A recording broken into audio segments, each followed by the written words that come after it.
Meus queridos amigos, após uma longa jornada de 9 episódios espetaculares, finalmente a gente chega no fechamento desta epopeia de uma das personagens mágicas mais incríveis do universo Marvel.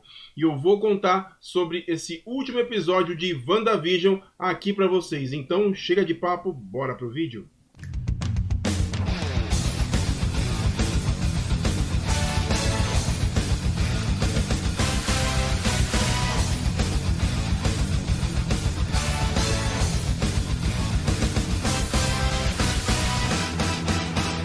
Ei, meus amigos, sejam bem-vindos a mais um vídeo aqui do nosso canal. O meu nome é Alex Fury e hoje a gente celebra esta caminhada frutífera, poderosa, colorida e cheia de meandros, de segredos, de assuntos que não foram resolvidos, de muitos que foram resolvidos e de perguntas que não foram respondidas e que provavelmente possam ser respondidas lá na frente. Esse então foi o caminho que WandaVision trilhou e nós pudemos acompanhar isso desde o primeiro episódio. Aliás, antes de eu falar qualquer coisa, eu queria agradecer demais para todos vocês que estiveram acompanhando essa caminhada que eu me propus a fazer, e pela primeira vez de todas as séries que o canal se propôs a comentar, essa foi a primeira série que efetivamente a gente conseguiu contar desde o primeiro episódio até esse desfecho. Inclusive, agradeço bastante o pessoal que me acompanhou na live das 5 da manhã e conseguiram acompanhar aí de primeira mão o episódio antes de todo mundo. Foi muito bacana, uma experiência muito prazerosa, apesar de todo o esforço da gente quebrar um pouco do nosso horário de rotina e começar o processo. Eu agradeço por vocês terem topado isso e foi super positivo, foi muito bacana para o canal e eu só tenho a agradecer. E, bom, espero que vocês tenham gostado desse formato e agradeço inclusive por vocês terem essa paciência. E agora, se vocês gostaram mesmo disso, coloca aí nos comentários se vocês toparam, e na próxima eu posso fazer inclusive para o Falcão e o Soldado Invernal que está aí batendo na nossa porta para começar.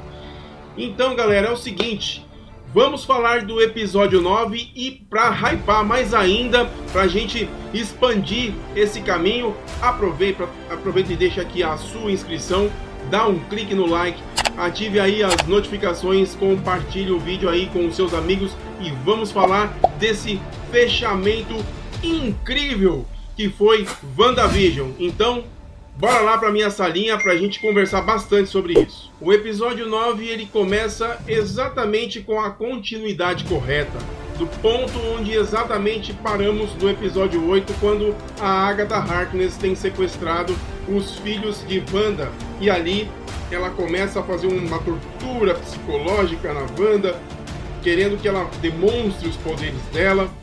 A gente vê que a Agatha a todo tempo articulou com todo esse sofrimento que a Wanda apresentou pra gente, e manipulando de uma forma muito sutil, ela foi se apoderando de todos os meandros, até que a gente assistiu no episódio 8 da semana passada, que foi sensacional. E aqui o desfecho é com essa tortura, porque até então a gente achou que os gêmeos já haviam falecido ou coisa parecida, mas na verdade não, eles estavam ali sob o domínio da Agatha Harkness. E então começa aquele desespero, a Wanda querendo resolver todas as questões e não consegue, e de alguma forma ela ludibria a Agatha Harkness, ela acaba soltando as crianças, e nesse momento a briga das duas começa, duas feiticeiras poderosas que começam ali mostrar suas habilidades, e num ato de magia muito inesperada e de uma forma assim, que eu posso até classificar como amadora por parte da Wanda, ela utiliza um carro, aliás, o carro que ela vai até o Westview e arremessa sobre a Agatha Harkness. E ali é bacana que a gente comentou isso na live das 5 da manhã, quando o carro caiu por cima e a Wanda foi dar uma olhadinha. Essas botinhas que ficaram por baixo me remetem a gente diretamente para o Mágico de Oz, que aconteceu exatamente a mesma coisa depois que a casa da Dorothy foi levada por um tornado e acabou caindo no país, no mundo de Oz. E então nessas observações, a Wanda, ali estarrecida com aquele cenário, ela é surpreendida repentinamente por ele, o Visão Branco. A figura do Visão Branco, até o momento, ele estava naquele invólucro que estava dentro das instalações da SWORD, e aqui a gente vê ele íntegro. Já na cena, completamente ficou lindo demais o visual do Visão Branco. E então ele se aproxima da Wanda, dizendo que ele está atrás de... Ele achava que ela era uma pessoa muito poderosa, e ela acredita que aquela aproximação é do Visão que ela conhece. Ela fica encantada, mesmo não sendo o visual do Visão que ela realmente esperava. E ali ele começa a esmagar a cabeça da Wanda, e ela não consegue reagir nem com a magia. E pode perceber um detalhe, gente, porque nas mãos da Agatha, nas mãos da Wanda, cada vez que ela utiliza o poder dela contra a Agatha faz o que ela fez com as outras bruxas. Ela suga o poder da Wanda e consome inclusive a sua integridade física.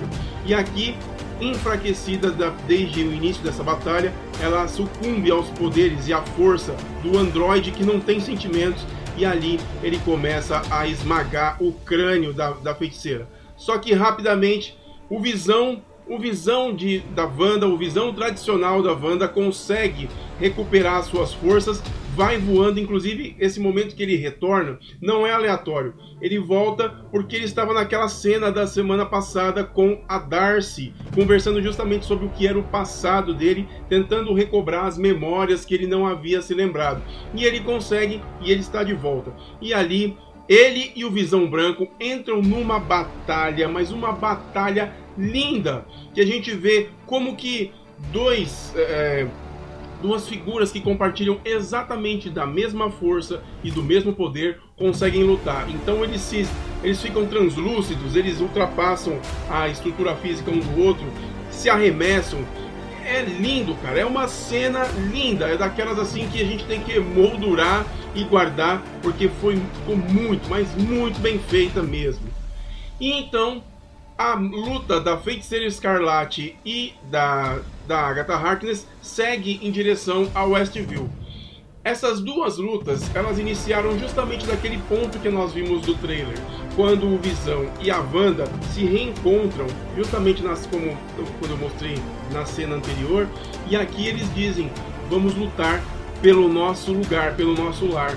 E ali os dois se unem, cada um dentro de sua luta, e aqui as duas feiticeiras se dirigem para o centro de Westview, e as pessoas vendo tudo aquilo, elas caem, elas voam, os poderes acontecem, ninguém dá muita importância por uma razão pura e simples. Estão todos ainda dominados pelo efeito do Rex ali naquele momento.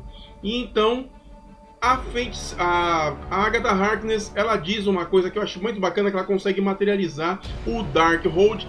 Finalmente ela cita o nome Darkhold, e ali a gente já pode posicionar algumas das teorias que já foram ditas. Eu disse inclusive que o Darkhold é o livro que foi escrito, o livro negro, escrito pelo demônio Cthon, né? É ele que foi o responsável por criar todas as passagens mágicas obscuras que constam nesse livro. A Agatha Harkness inclusive grita bem alto: Feiticeira Escarlate, você, só nesse livro você tem um capítulo inteiro dedicado a você. A Feiticeira Escarlate, ela não nasce, ela é forjada. Então a gente junta esses meios e a gente chega numa conclusão. Tudo isso que a Agatha Harkness veio fazendo com a Wanda desde o episódio 8 e desde os processos que foram seguindo assim adiante, foram justamente para poder resgatar pequenas fagulhas da história da Feiticeira Escarlate e tentar trazer à tona o poder da grande criatura mágica que ela é. E então ela é surpreendida por um detalhe. A Agatha Harkness faz uma sacanagem com ela e faz o seguinte: vamos ver o seguinte, vamos ver se você consegue realmente ser dona dos seus poderes. E ela começa a soltar a dominação mental que os cidadãos de Westview têm. E ali todos eles percebem que a Wanda está no meio da rua. Finalmente eles saem do transe, aquela coisa de não perceber o que está acontecendo, e começam a cobrar da Wanda o porquê que ela não liberta as pessoas. Inclusive a primeira que pergunta isso pra ela é a loira, a Dot, que inclusive era a mestre de cerimônias das esposas, das mulheres de Westview. E ali ela fala: eu tenho uma filha que está presa dentro do quarto. Se você quiser, eu posso fazer com que esse cenário fique melhor, que as minhas filhas brinquem com seus filhos, façam bullying, só para poder se inserir dentro do contexto. Mas liberta minha filha, que ela está presa no quarto desde quando isso tudo começou.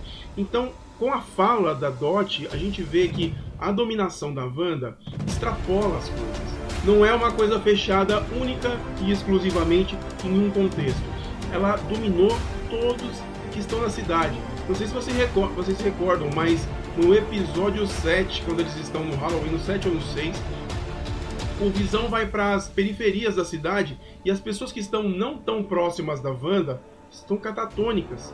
Você imagina o sofrimento dessas pessoas que não tinham nem como se locomover, ficar parado, tomando chuva, vivendo naquela coisa ali, parado, só mudam de visual porque a Wanda determina o visual. Então, assim, é uma dominação para além das estruturas físicas de uma pessoa, físicas e psicológicas. Então, a Agatha Harkness chama ela de novo, fala: e aí, o que você vai fazer? Então, todos os cidadãos começam a falar: por que você fez isso? Aí aparece o Herb, aparece o Norm, a Dot, como eu falei, todos os outros, que a senhora Hart, todos eles ficam ao redor da Wanda gritando: liberta, a gente liberta, e ela entra num colapso que ela faz com que todos fiquem presos. Legal que a senhora Hart falou assim pra ela, depois que ela passou desse momento de euforia, ela falou assim: mas o que a Wanda, ela falou inclusive: olha, vocês vivendo assim, vocês estão bem, vocês estão numa harmonia, eu garanto pra vocês. Aí a senhora Hart falou o seguinte: não tem harmonia aqui, não tem harmonia aqui. A gente sonha o sofrimento que você sonha, as suas dores, a gente também compartilha das suas dores. Ou seja, toda essa frustração, toda essa tristeza, toda essa negação que a Wanda vivenciou, ela compartilha com todo mundo em Westview. E todo mundo sorrindo, mas era um sorriso de plástico, onde a dominação era muito mais forte. E ela entra num colapso nessa hora e os poderes começam a sufocar os cidadãos. Aí a Agatha diz: mas que tipo de atitude é essa? Uma heroína não tortura as pessoas, uma heroína salva as pessoas. E ela solta, nesse momento, tipo num exame de consciência, e é nessa hora que a Wanda libera todo o poder do corpo dela e começa o Rex a criar uma fissura em cada uma das suas pequenas extremidades. E a gente vê que toda a dominação começa a se soltar. Aí os cidadãos começam a correr, ela manda todo mundo correr, todo mundo vai saindo da cidade. E nesse meio tempo o Visão está lutando contra o Visão Branco. E obviamente a abertura do Rex justamente vai comprometer a estrutura do Visão. Os filhos da Wanda ficaram intocados em casa depois que ela mandou sair no início da batalha. Só que eles vendo o que aconteceu, vendo o pai lutando com o Visão Branco, vendo a mãe vivendo aquela situação, eles resolvem ir para o centro de Westview, dar uma força para ela. Só que é bem na hora que o Rex está abrindo. E é justamente aí que o Visão recebe um golpe fatal do Visão Branco, cai em queda livre, fica debilitado. Os filhos da Wanda caem no chão porque eles começam a se desfazer conforme o Rex está abrindo. E quem aproveita a oportunidade para entrar no Rex no momento em que as coisas começam a falhar é justamente o Hayward e toda a equipe da SWORD que ficou de campana do lado de fora. Enquanto isso, na casa da Agatha Harkness, está lá o Pietro, o fake Pietro, mantendo em cativeiro a Mônica Rambeau, que praticamente também está ali sem saber o que fazer, e ela não consegue sair por uma única razão. O Pietro tem super velocidade e não deixa ela sair em nenhum momento. E claro, a super velocidade tem uma série de vantagens e ela não consegue tomar uma atitude, mesmo tendo os poderes da Photon que ela já está desenvolvendo. E então, a Mônica Rambeau mexendo Aí vem as revelações. A Mônica Rambeau mexendo nos guardados dali, ela viu a foto do Pietro, que na verdade não se chama Pietro, se chama Ralph Bonner. Esse Ralph, vocês se lembram que sempre a Agatha falava, porque o meu marido Ralph fica melhor no escuro, porque o Ralph isso, o Ralph aquilo.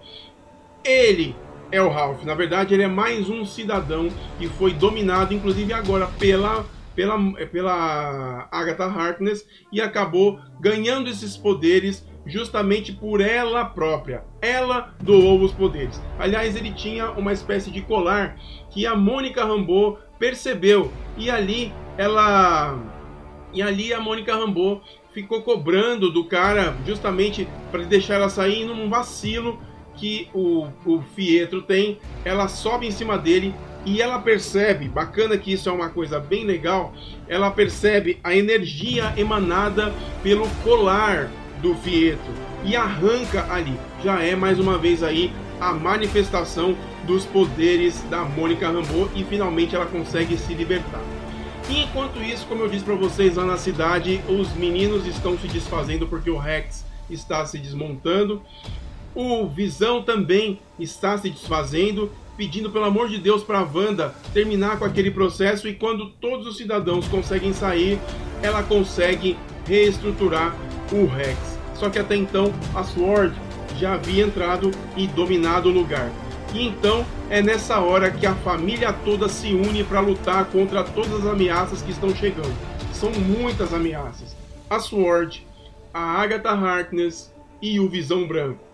E claro, o Visão Branco segue adiante para derrotar o seu Sombra, por assim dizer. E numa luta quase que incessante, os dois estão assim praticamente se exaurindo, inclusive nas suas habilidades.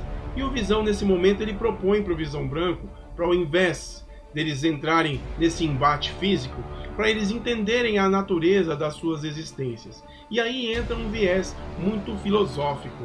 O Visão ele cita a parábola do barco de Teseu, do navio de Teseu.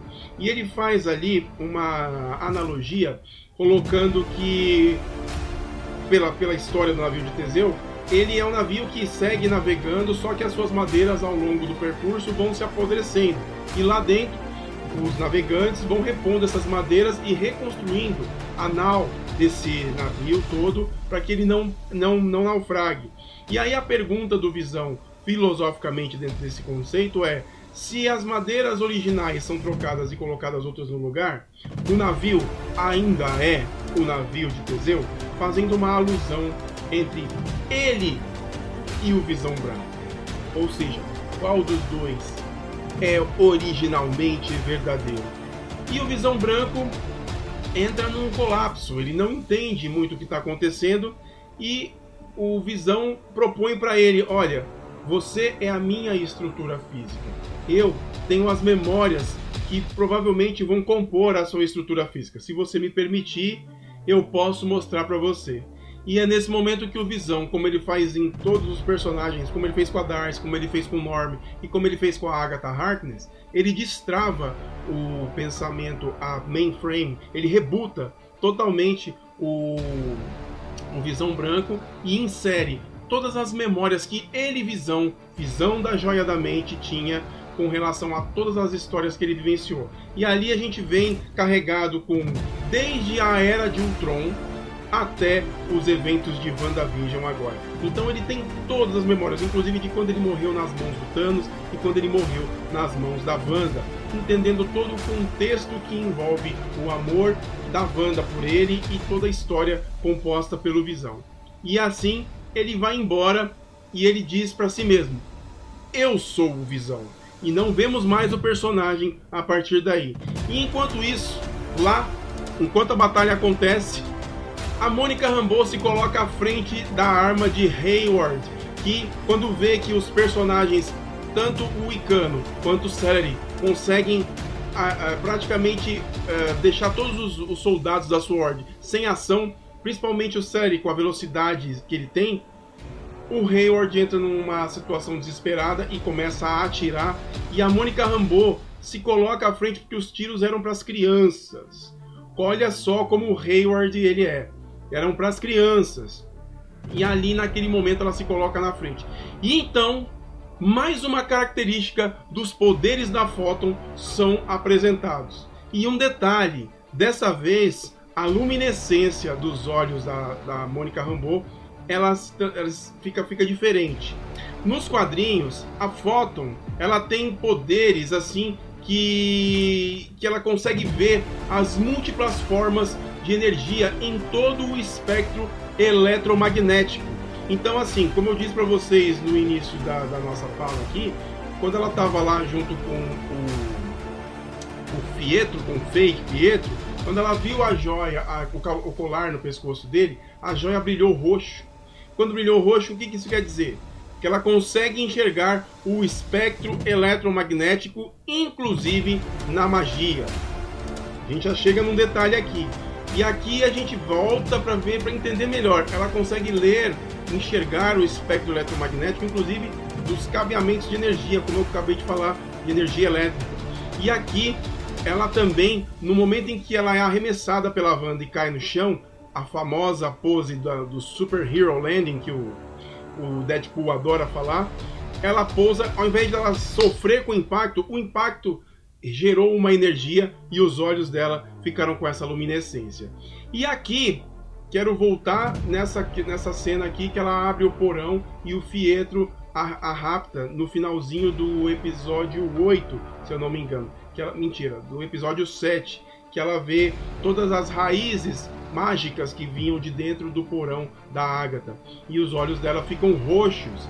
Então ela consegue, olha só a extensão do poder da Photon. Ela vê o espectro eletromagnético, inclusive na magia. O que nesse caso, que eu vou falar agora, torna a magia um aspecto científico. E a última vez que a gente viu isso ser apontado como ciência, como magia como ciência, foi no primeiro filme de Thor, quando ele junto com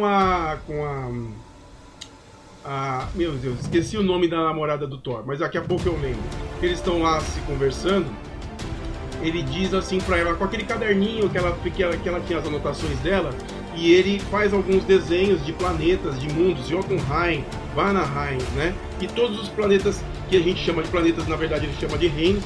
Ele diz e faz umas ligações astrais ali, né? Ele fala assim: seus ancestrais chamam isso que você viu, que você percebeu, de magia, e você chama de ciência, certo?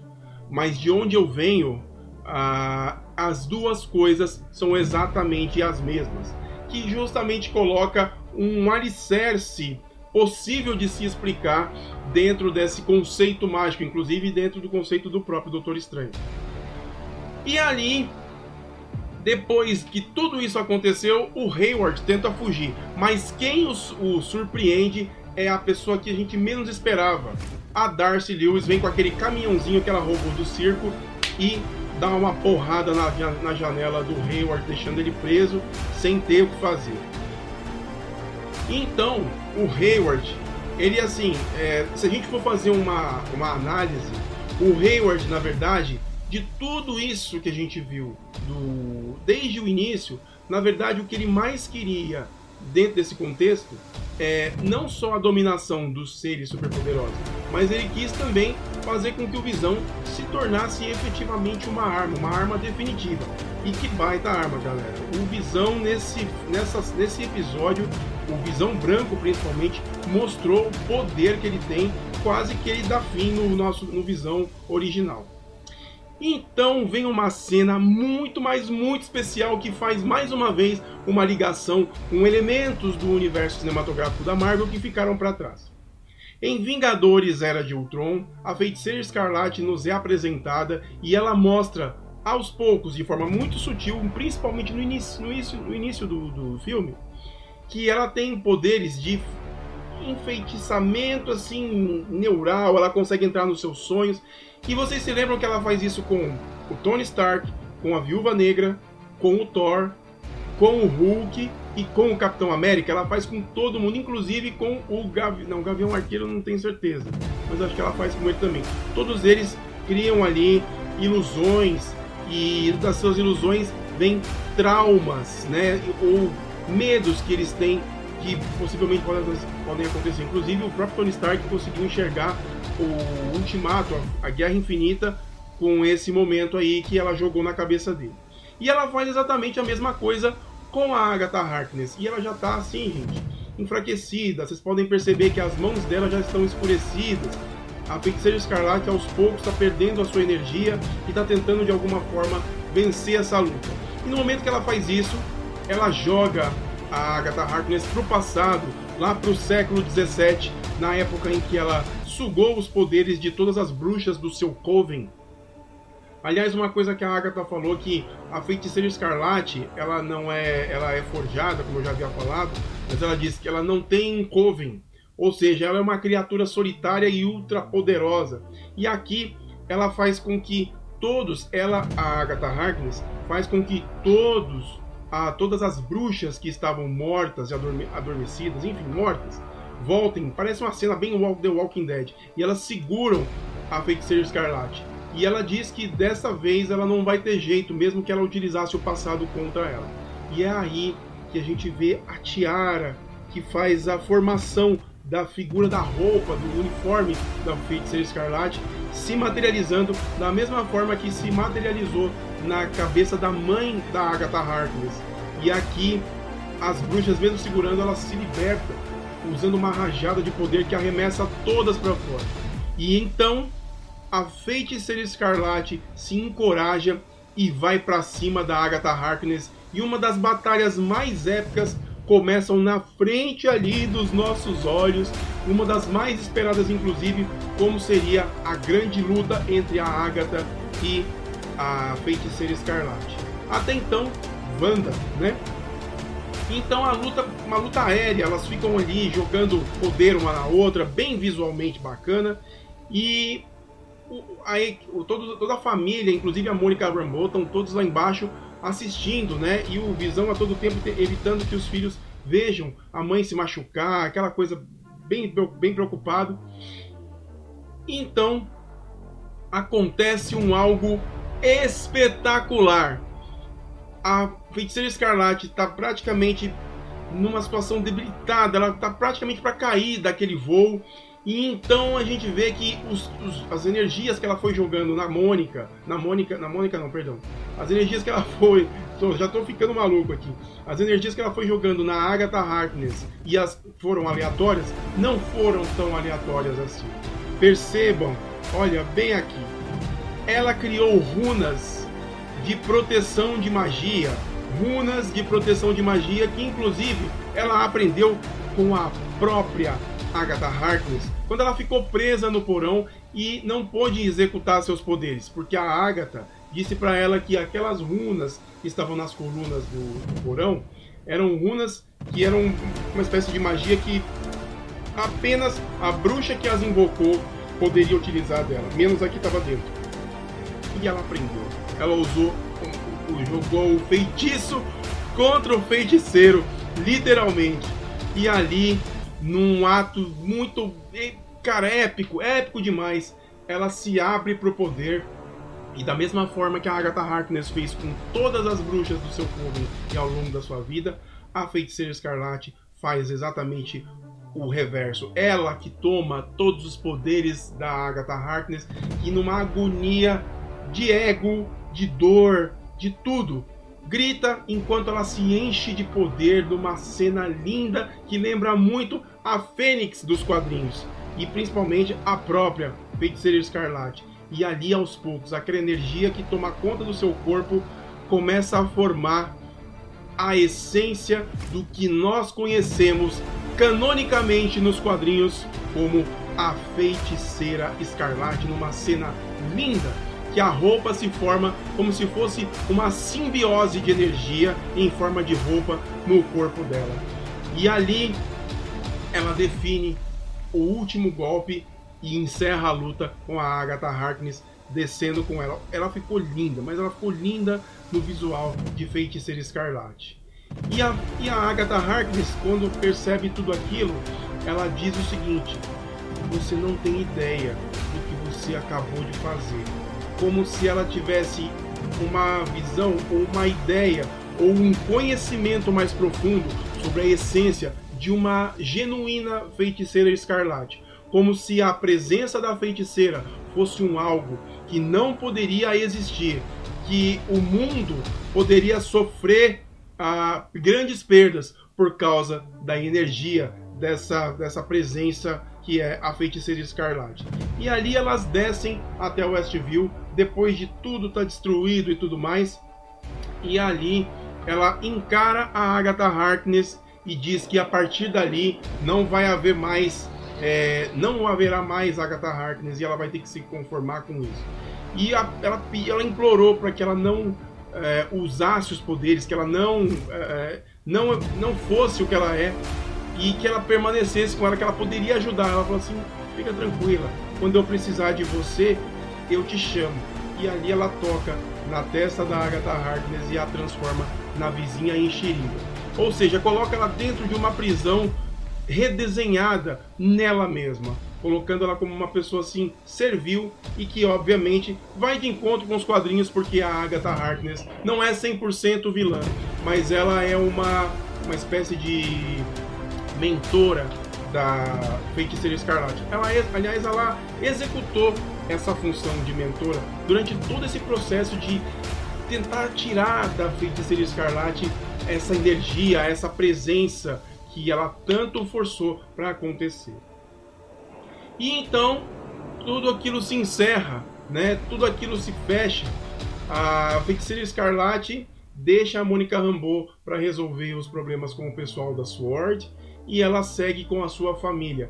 E a gente percebe que quando a feiticeira e o Visão e as crianças vão embora, todo o Rex, ele começa a recuar vagarosamente. Tudo que é de Westview começa a retomar a sua forma, todas as coisas começam a voltar ao lugar. E ali estão todos dentro da casa, a Feiticeira Escarlate, o Visão, o Wicano e o Celery, numa cena muito família, que é inclusive esse momento aqui. Eles estão se despedindo dos filhos. E é uma despedida que é uma despedida bem pesada, porque se trata de um encerramento mesmo. O Rex está se recuando, e vocês sabem que tanto a existência do Visão quanto a dos filhos deles depende do Rex estar em pé. Então a Wanda olha para trás e olha para os dois e diz: muito obrigado por vocês me escolherem para ser a mãe de vocês. Então a gente sente que nessa fala a existência das crianças extrapola dos poderes de criação espontânea, como a própria Agatha Harkness disse, inclusive nesse episódio. E ela coloca que isso é bacana, que a gente vê que são duas almas que têm independência, são tão independentes que eles se envelheceram sozinhos durante os episódios. E aqui a gente vê que na fala da Feiticeira Escarlate isso é sério, isso é verdade. E ali o Visão também se despede dos filhos, e eles fecham a porta. De longe a gente vê o brilho do Rex se aproximando para encerrar o processo. E ali os dois se conversam, o Visão e a Wanda.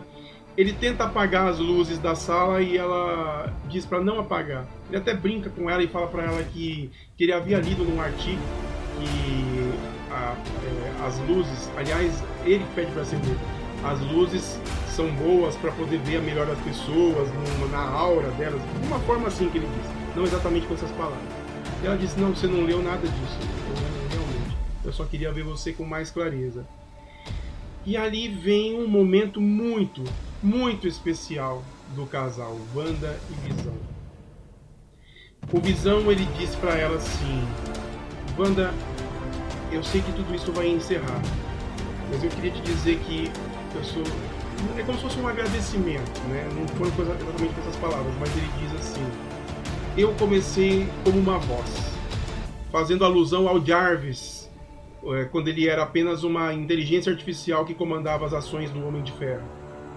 Depois eu me tornei um corpo, quando o Ultron utilizou do Vibranium e construiu a figura do Visão com base na joia da alma, na joia da mente.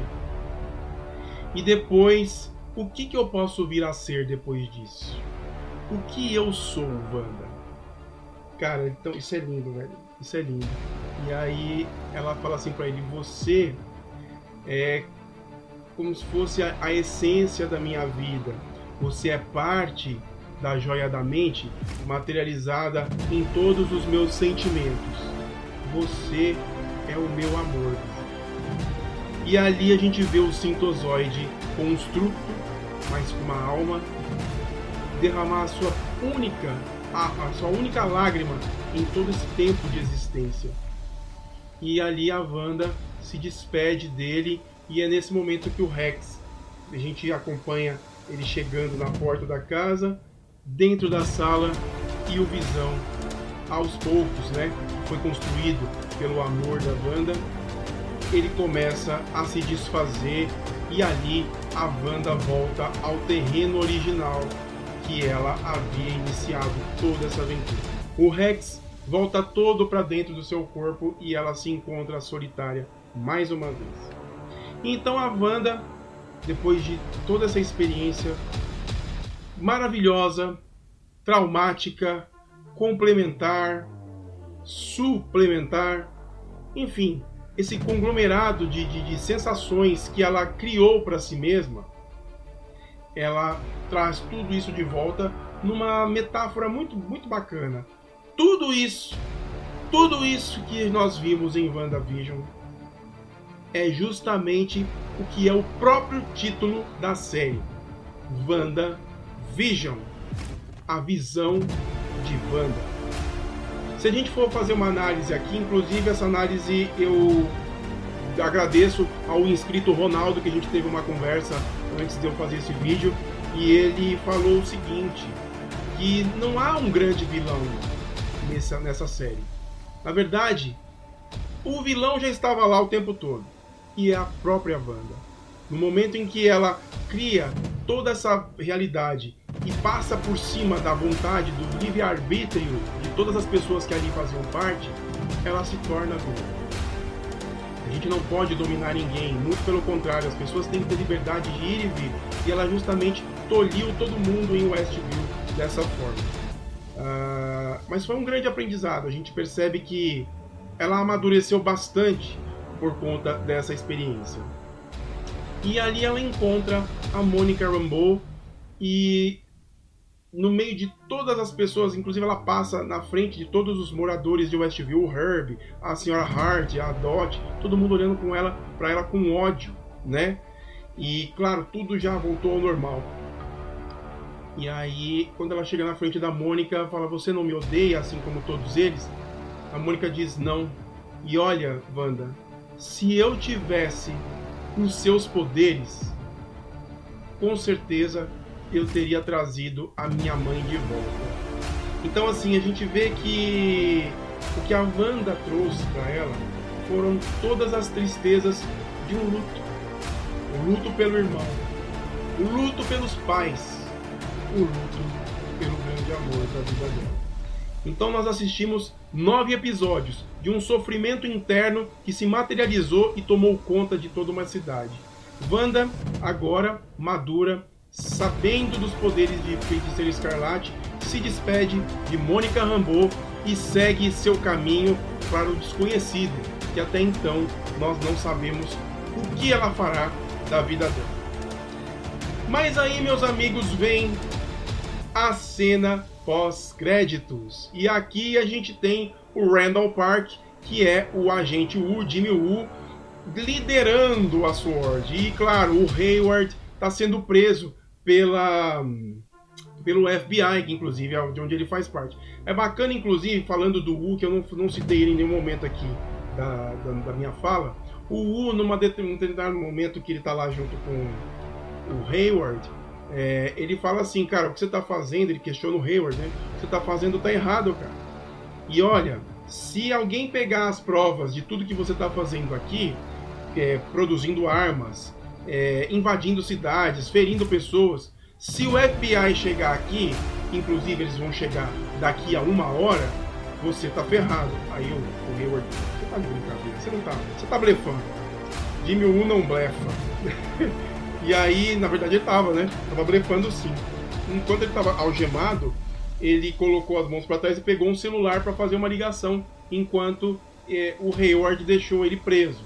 E nesse momento, ele consegue abrir com clipes as algemas e fazer a ligação. E é legal que ele faz um easter egg da própria série WandaVision.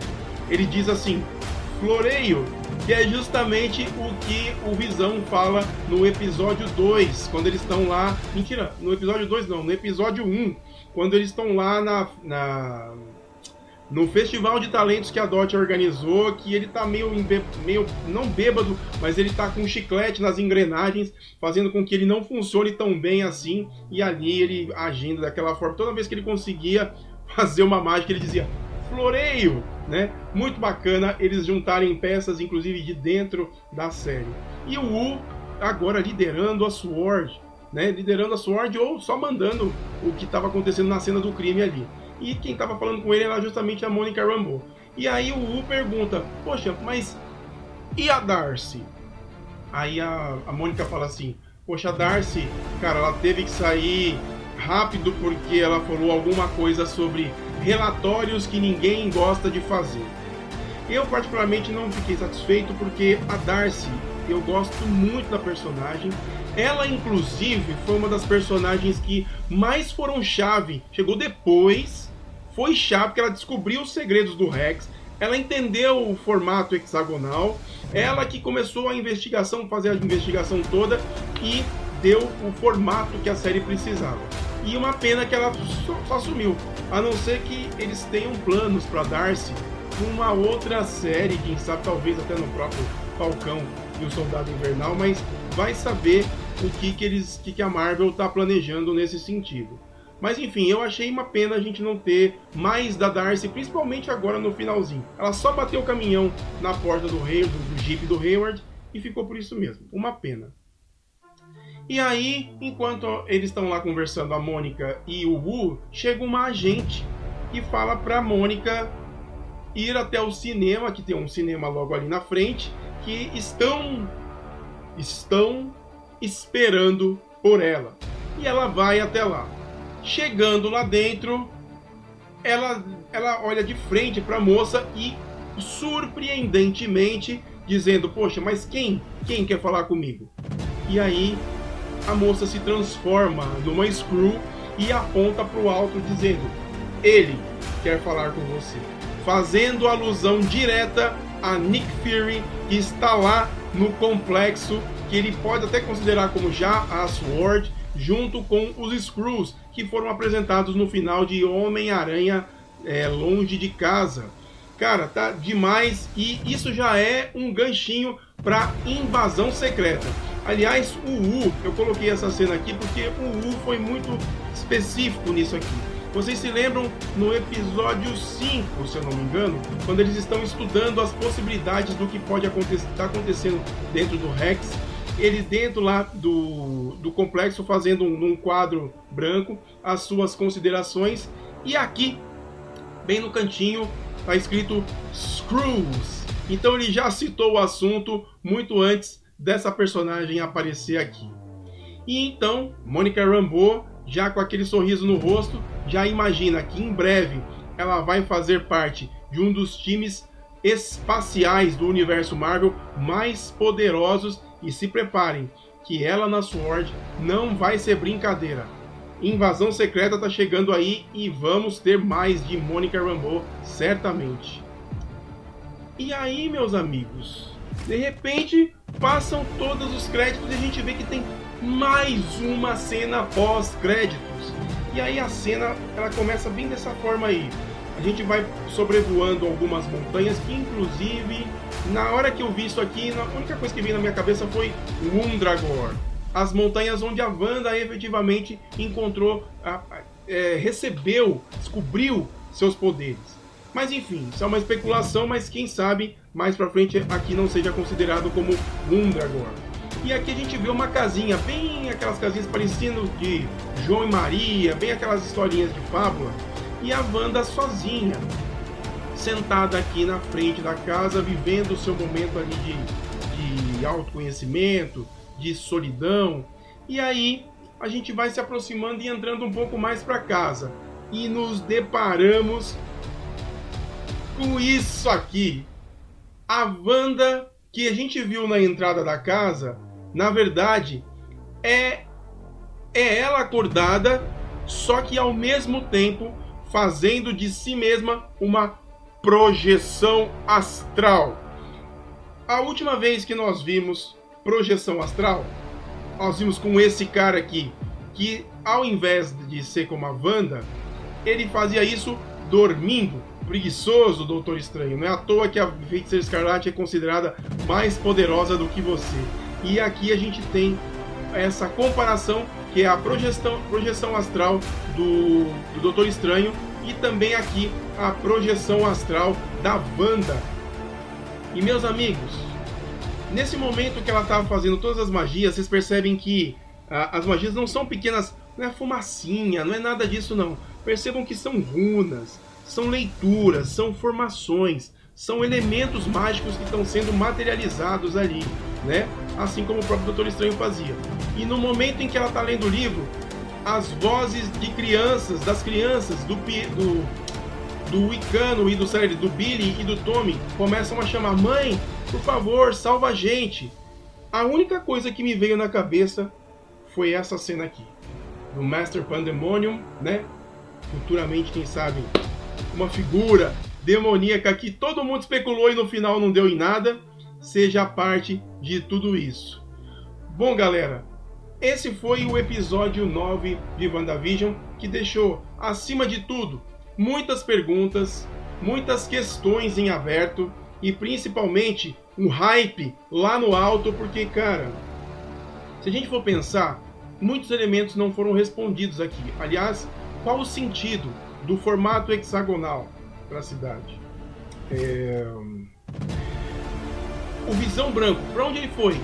Qual vai ser o destino dele depois que ele fez um reboot de todo o conceito do mainframe dele aqui?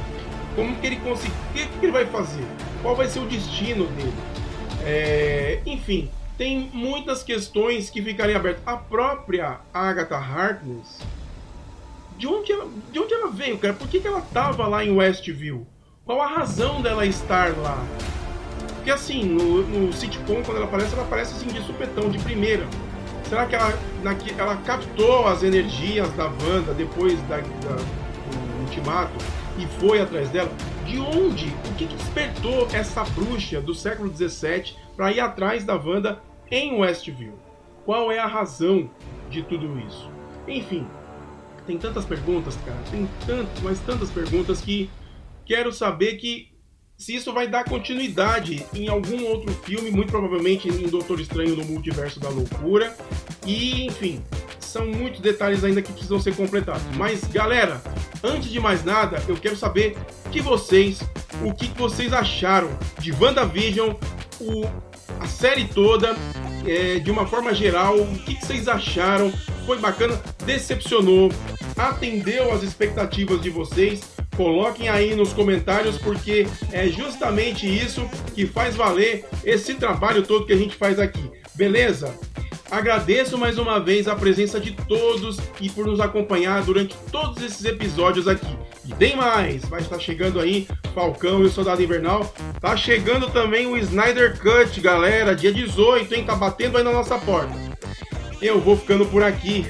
Um grande abraço e até mais nos nossos próximos vídeos. Valeu, turma!